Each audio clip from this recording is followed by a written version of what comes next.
Prav lep pozdrav v današnji kulturi na televiziji Celje, spoštovane gledalke in gledalci. No, 31. dnevi komedije v celjskem gledališču so nekako na pol poti. In v petek zvečer smo si tukaj ogledali predstavo, komedijo Jasmine Reza, Bog masakra. Pa poglejmo, kako je bilo. 31. dnevi komedije 2023, ki so se na odru celjske poklicne gledališke hiše pričeli v ponedeljek 17. februarja, so torej v polnem teku.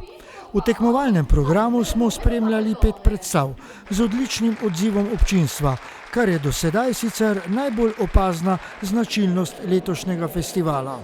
Občinstvo namreč vsako predstavo tako rekoč napolni do zadnjega sedeža. Občinstvo pa, kot je to običajno, vsako predstavo tudi ocenjuje z oceno od 1 do 5 in z do sedaj najvišjo oceno 4,81 vodi komedija Charlieja Chaplina Veliki diktator v izvedbi ljubljanske Drame in režiji Diega Debreja. Tudi ostalim predstavam je občinstvo namenilo dokaj visoke ocene. Ja, ne vem, mislim, da smo dobro štartali, da smo imeli že tudi provokativne predstave in tako naprej. 5 predstav od 8 tekmovalnih je za nami, 3 nas še čakajo in mislim, da se bo sam še stopnjevalo do sobote in da, ne vem, težka naloga za žirijo, ki bo v nedeljo podelila nagrade.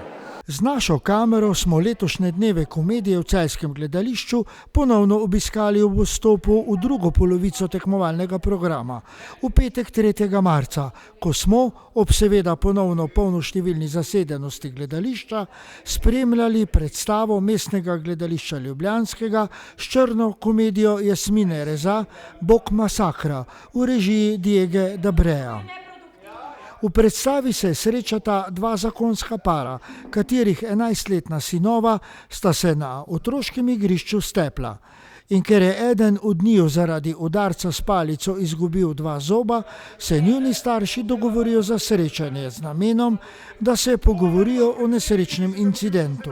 Sprva vljudnostno kramljanje v umirjenih in spravljivih tonih umikanih ljudi v skrbno negovani meščanski kultiviranosti se kaj kmalu sprevržejo v medsebojno obtoževanje in vsesplošno obračunavanje in tako smo priča pravi psihološki vojni med paroma, pri katerih na dan pridejo tudi dolgo zatajevana nesoglasja v obeh zakonih.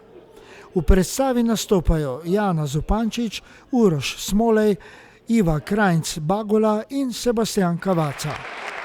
Občinstvo je tudi to komedijo nagradilo z izdatnim aplavzom ter ji prisodilo oceno 4,61. Za komedijanta večera pa izbralo Uroša Smoleja, s katerim smo o podeljenem priznanju spregovorili nekaj besed po predstavi. Hvala za čestitke. Seveda sem vesel, vsaka nagrada je dobrodošla in razveseli. Zdaj se bo zelo naskromno slišala, ampak sem jih že kar nekaj dobil v tej svoji karieri, prav teh večera. Kot sem prej hudomušno pa malo duhovito omenil, sem si res s temi praktičnimi nagradami, ki so potem posledica razglasitve, dejansko opremu skoraj kuhne, hecam se, ampak lepo, krasno, vesel sem tudi odziva, lepa predstava, radi pridemo v Celje, se pa absolutno tukaj nisem pričakoval tega, da bi zdaj bil ravno jaz, ker se mi zdi, da smo vsi 4, ki igramo v tej predstavi, zelo enakovredni, si mislim, tako da jo z veseljem delim s svojimi kolegi. Ob tem pa smo izkoristili priložnost ter Uroša Smoleja poprosili, da nam nekaj mnenj kot igralec umetnik poda tudi o celjskih dnevih komedije. No, imajo svojo tradicijo, kot ste sami omenili, kaj 31. leto že poteka. Nekako se je zasidral, v Sloveniji se je Celje kot mesto tudi zasidralo kot neko obdobje v letu, kjer se zgodi neka najboljša bera, bomo temu rekli, tega žanra gledališkega v našem prostoru. Absolutno pozdravljam, po svoje mi je celo škoda, da včasih žanr kot tak, ki je včasih celo lahko bolj zahteven kot kakšen drug, ne pristane tudi na kakšnih teh bolj zvenečih, bomo rekli, med navednicami seveda, da ne bo narobe razumljeno, festivalih, ala Borštnikovo srečanje in tako naprej. Redko se to zgodi ali pa skoraj nikoli, no, da bi komedija bila recimo na takem festivalu. Tako da absolutno sem vesel, da obstaja potem vsaj celjski, kjer se lahko pokažejo take predstave.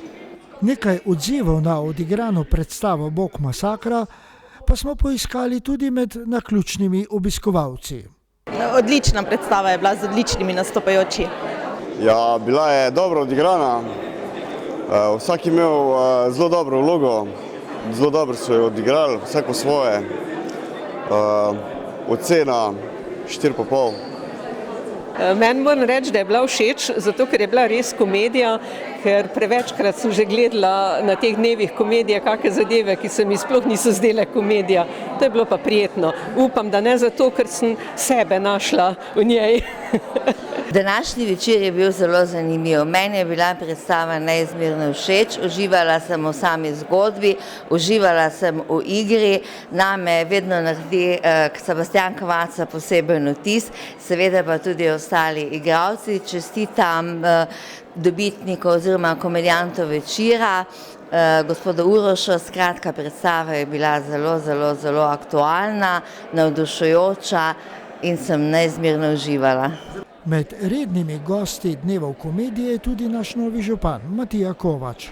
Jaz to predstavo poznam iz drugih verzij, iz preteklosti, sploh pa iz filma in sem se kar veselil in niso razočarali igralci Mestnega gledališča ljubljanskega s svojo interpretacijo. Tako da dnevi komedije potekajo gladko dobro in mislim, da je res odličen programski zbor letos za obiskovalce našega gledališča.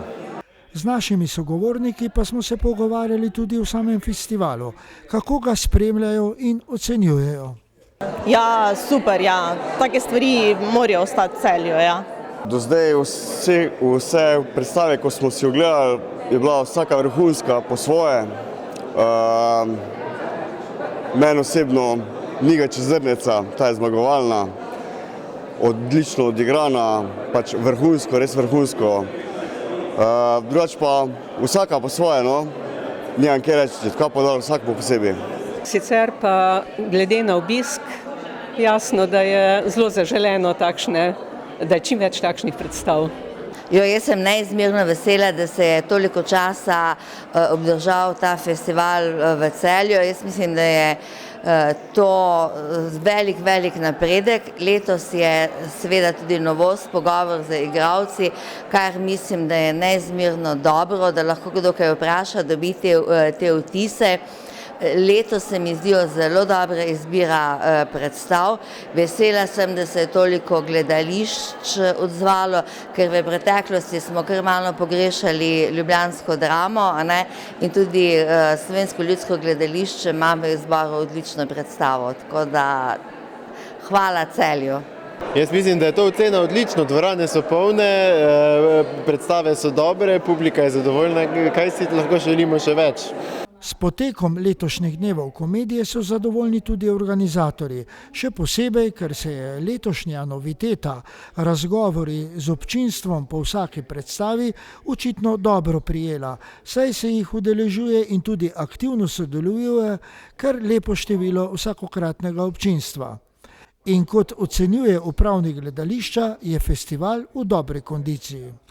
Ja, mislim, da smo vsak dan v boljši kondiciji, predstave so super, sprašujemo se o tem, kaj je komedija, kaj ni komedija, smejimo se, razmišljamo in se mi zdi, da smo tudi, kar se tiče razgovorov, na vsak večer v boljši kondiciji in da tudi publiki se moram res zahvaliti in za obisk in za aplavze, ki jih namenjajo gostujočim skupinam in tudi za pripravljenost sodelovati na teh razgovorih, ki jih imamo po predstavah. Prvi teden letošnjega festivala gledališkega smeha v Celju so v soboto zaokrožili s koncertom v spremljevalnem programu glasbene skupine Los Hermanos Muy Simpáticos. Tekmovalni program pa se bo nadaljeval v četrtek 9. marca s komedijo Poglej me domačega celjskega ansambla v režiji Luke Marcena. V petek 10. marca s komedijo Shakespeare mestnega gledališča ljubljanskega po avtorski uprizoritveni zamisli Sebastiana Kavace ter v soboto 11. marca s komedijo Party SNG Drame Ljubljana v režiji Ivice Buljana, vsakokrat ob 19:30. 31. dneve komedije pa bodo sklenili v nedeljo 12. marca z nastopom Tadeja Toša in s podelitvijo nagrad strokovne žirije, nazivov za žlahtno komedijo, žlahtnega režiserja ter žlahtno komedijantko in komedijanta. Razglasili pa bodo tudi najboljšo predstavo po oceni občinstva. No, še pred nekaj trenutki je polnoštevilno občinstvo tukaj v dvorani Celjskega gledališča aplaudiralo nocojšnji predstavi. In festival Dnevi komedije seveda se s tem žanrom, kot smo videli in slišali, tudi nadaljuje. Toliko v današnji oddaji Minute za kulturo na televiziji Celje. Hvala, da ste bili z nami in pa prav lep pozdrav do prihodnjič.